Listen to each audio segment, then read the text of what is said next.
ಬೆಂಗಳೂರಿನಿಂದ ಹೊರಟಿತು ಅನುಭವ ಮಂಟಪ ರಥಯಾತ್ರೆ. ಕೂಡಲ ಸಂಗಮದಲ್ಲಿ ಬಸವ ಜಯಂತಿ ವಿಭಿನ್ನ ಆಚರಣೆಗೆ ಸಿದ್ಧತೆ.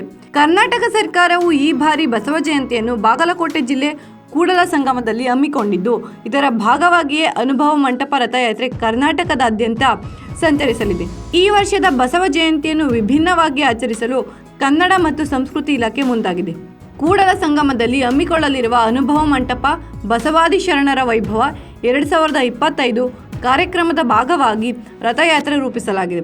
ಕನ್ನಡ ಮತ್ತು ಸಂಸ್ಕೃತಿ ಇಲಾಖೆಯ ವತಿಯಿಂದ ಬಸವ ಜಯಂತಿಯ ಅಂಗವಾಗಿ ಬಾಗಲಕೋಟೆಯ ಕೂಡಲ ಸಂಗಮದಲ್ಲಿ ಹಮ್ಮಿಕೊಳ್ಳಲಾಗಿರುವ ಅನುಭವ ಮಂಟಪ ಬಸವಾದಿ ಶರಣರ ವೈಭವ 2025 ಕಾರ್ಯಕ್ರಮದ ಲಾಂಛನ ಬಿಡುಗಡೆಗೆ ಹಾಗೂ ರಥಯಾತ್ರೆಗೆ ಚಾಲನೆ ಕಾರ್ಯಕ್ರಮವನ್ನು ಆಯೋಜಿಸಲಾಗಿತ್ತು.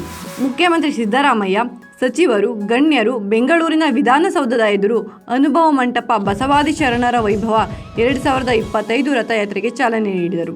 ಈಗಾಗಲೇ ಮಂಡ್ಯದ ಮೂಲಕ ಮೈಸೂರಿಗೆ ಅನುಭವ ಮಂಟಪ ಬಸವಾದಿ ಶರಣರ ವೈಭವ 2025 ರಥಯಾತ್ರೆ ತಲುಪಿದ್ದು, ಮುಂದಿನ 2 ವಾರ ಕರ್ನಾಟಕದಾದ್ಯಂತ ಪ್ರವಾಸ ಕೈಗೊಳ್ಳಲಿದೆ. ಅನುಭವ ಮಂಟಪ ಬಸವಣ್ಣನವರ ವಿಚಾರಧಾರೆಯನ್ನು ಜಾಗೃತಿ ಮೂಡಿಸುವ ಭಾಗವಾಗಿ ರಥಯಾತ್ರೆ ರೂಪಿಸಲಾಗಿದ್ದು, ವಿಭಿನ್ನ ಪರಿಕಲ್ಪನೆಯಿಂದ ಗಮನ ಸೆಳೆಯುತ್ತಿದೆ. ಬೆಂಗಳೂರು ವಿಧಾನಸೌಧದ ಎದುರು ಆರಂಭಗೊಂಡ ರಥಯಾತ್ರೆ ವೇಳೆ ವಿವಿಧ ಕಲಾವಿದರು ಪ್ರದರ್ಶನದೊಂದಿಗೆ ಗಮನ ಸೆಳೆದರು. ಅನುಭವ ಮಂಟಪ ಬಸವಾದಿ ಶರಣರ ವೈಭವ 2025 ಕಾರ್ಯಕ್ರಮದ ರಥಯಾತ್ರೆ ಉದ್ಘಾಟನೆ ವೇಳೆ ಯಕ್ಷಗಾನ ಕಲಾವಿದರು ಕಾರ್ಯಕ್ರಮ ನಡೆಸಿಕೊಟ್ಟರು.